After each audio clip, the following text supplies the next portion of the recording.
So I just finished Seth Godin's book, All Marketers Tell Stories, for the second time. It originally was called All Marketers Are Liars, but then he crossed out Are Liars, and the book apparently didn't sell as well when that was the title, and he remarketed it or branded it as All Marketers Tell Stories. Now, this is the second time that I've read this book, and it was way more powerful for me this time around because of how much work I do in the brand storytelling space than when I originally read it. When I originally read this book, I was working at CB2, which is an offshoot of Crate and Barrel, and I was super interested in the way that they decided to have that brand, because why wouldn't they just have Crate and Barrel? And if you've ever been to CB2, there are these small little cups that are very unique and colorful, and apparently they were doing terrible at Crate and Barrel. They were on the shelf, no one was buying them, and then the person who came up with them was like, why don't we just start another company around the colors of this cup and basically be totally different, i.e., tell a different story than Crate and Barrel. And that's how CB2 started. And the reason I chose to read it again is because I truly believe that all brands and companies at their core are stories. And I've been incredibly interested and invested in this space for the last number of years, not just as a filmmaker, but as an entrepreneur, as a brand strategist and consultant. And ever since back when I ran Facebook ads, when I realized that the Facebook ads were only as good as the content was only as good as the brand, and the brand was really only as good as the story. So I'm going to get into exactly what I mean by that through 4 principles that I've learned from this book that you can apply to any business that you run. If you're in the product brand space, though, this is going to be even better for you. But even if you have a service business, it's also really, really helpful to keep these things in mind when you're marketing, because so many people wonder why their marketing isn't doing as well as they want it to.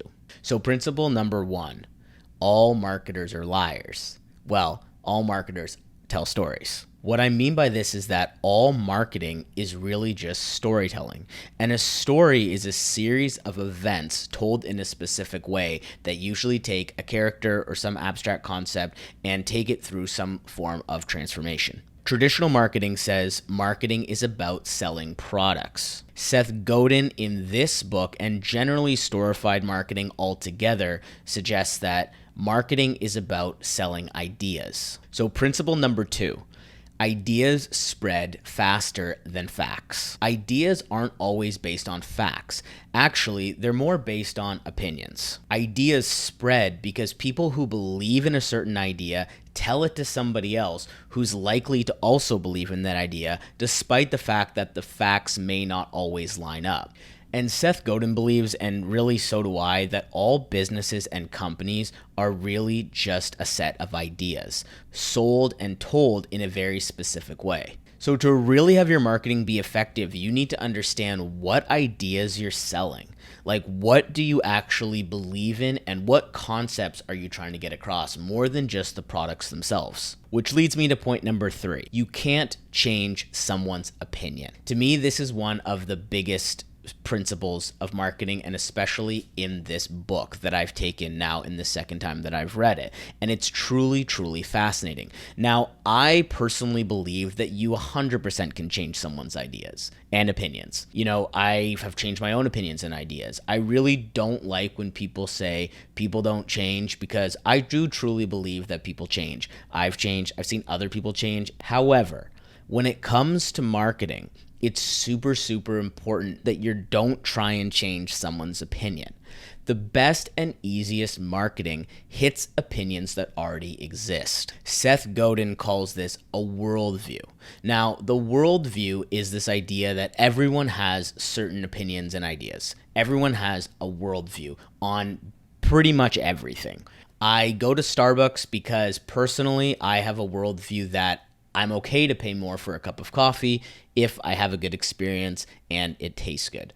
Some people may hold the exact opposite worldview. They would believe that spending $5 or more on a cup of coffee is total blasphemy and they would never do it, and the best coffee is the cheapest coffee they can find. Another example of a worldview that I personally hold is that SUVs are amazing cars. I feel great in them, it makes me feel happy, and I can't wait to officially buy one myself. However, there's a whole group of other people that believe and have a worldview that SUVs are terrible cars, that they're bad for the environment, they're not very practical, and they're basically useless. In order to be a great marketer today and have an incredible company that has clients and customers that love you, buy from you more often, and really root for your brand and tell other people, because word of mouth, especially in the product space, is probably the biggest marketing that you could ask for.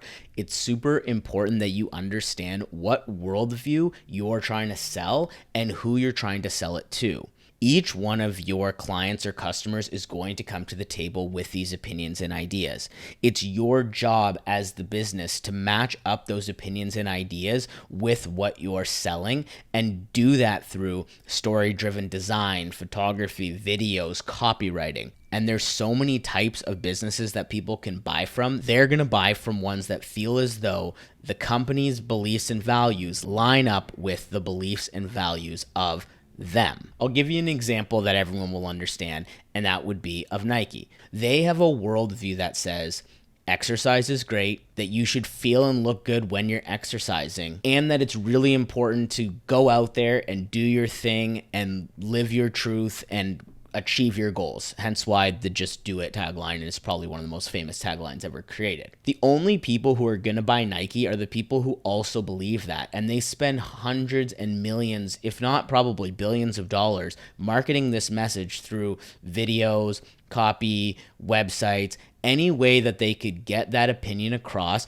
they're going to do it, because it's the opinion. It's that affinity of an opinion, like a friend, that brings people back and makes them so popular. When you think of your friends that you want to be around, it's because you share similar worldviews. And what Seth Godin is trying to say about not being able to change people's opinions is that a lot of products and companies go into the space with an idea, but they are marketing it to people who will never believe in the idea. They go into a market space and they try to say, we're going to change people to buy organic, or we're going to change people to drive electric cars.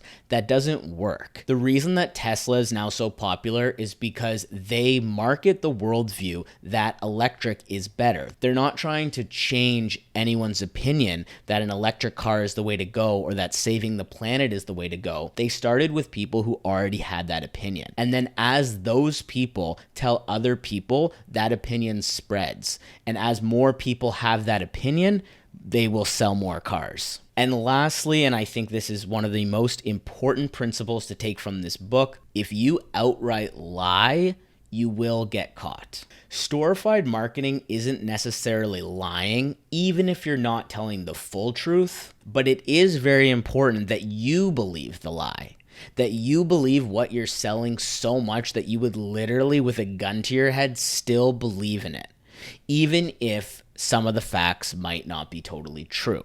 And I'll give you an example of this, and it would be the organics industry. I grew up on a lot of organic food. My mom totally believed the lie. It's not a full lie. It's a half lie. It's a belief, half truth lie thing. When they started to make organic eggs and price them higher, that's the lie part. That's where it becomes a bit of a story and a bit of a lie, because most eggs are organic. Chickens lay them. This idea of organic eggs is being sold to people like me who buy organic eggs. There may be various degrees of truth to this, but it's not the whole truth. It's a spin on a worldview that already exists and caters directly into people who already believe in the idea that organic eggs are better for you than eggs that don't say organic directly on them. Seth Godin warns, though, to take very, very seriously the way in which you're spinning your story. Authenticity matters so much here. If you fabricate a story around a company that's truly not true, that you're not upholding those values that you don't even personally believe, and that you know could honestly hurt somebody, it will come back to bite you. People can tell when a story isn't authentic, and when they find out, they will be disappointed. One of the stories that he tells in this book is he was on a website. It was called, a guy's name like Grandpa Jim. And there's pictures of Grandpa Jim, and you're really immersed in this story, and you can feel the sort of wholesome vibe that it's bringing and this family-owned situation. He did a little research into it. Turns out Grandpa Jim died over 30 years ago. He's not even part of the company. It was sold to another conglomerate. They just still use that story in those pictures. That would be an example of when they should have probably changed the story, because as much as that story may have sold people in the beginning, it's not authentic anymore, and it does just break trust. So the best thing to do is come up with the narrative for your company, something that people can really, really see, understand. They already have that same worldview and they already value that story. Whether it's that being a great parent means being there for your kids, or the way to be cool is to wear the coolest fashion. Whatever the story might be, market it to the people who already feel that way. Wait for your audience to expand and be as authentic as humanly possible in that story so that people continue to trust you and that they feel really good about the lie that you're selling. And that's something that I've come to terms with as a marketer myself. It's something that Seth talks a lot about in this book, is that people don't mind being involved in a bit of a lie if they feel good about it. One of the great examples of that he uses in this book is Kiehl's. So Kiehl's, the very first stores, I'm not sure if they were in New York, but he went into the store in New York. He loved the whole vibe. I mean, if you still go into Kiehl's today, the customer service, they're in lab coats. It's got a Harley Davidson in there. It's very bespoke. Everything seems natural, and it seems, you're down to pay a little bit more because of the exclusivity that you feel. But it's owned by L'Oreal. So the lie that you're buying into when you buy Kiehl's, I literally have their face wash in my bathroom, is that experience. It's feeling good about being involved in something that feels a little bit exclusive, feels handmade, feels like you're around these scientists that know all this stuff about skin. That's as deep a lie as you want to go if you want to be successful.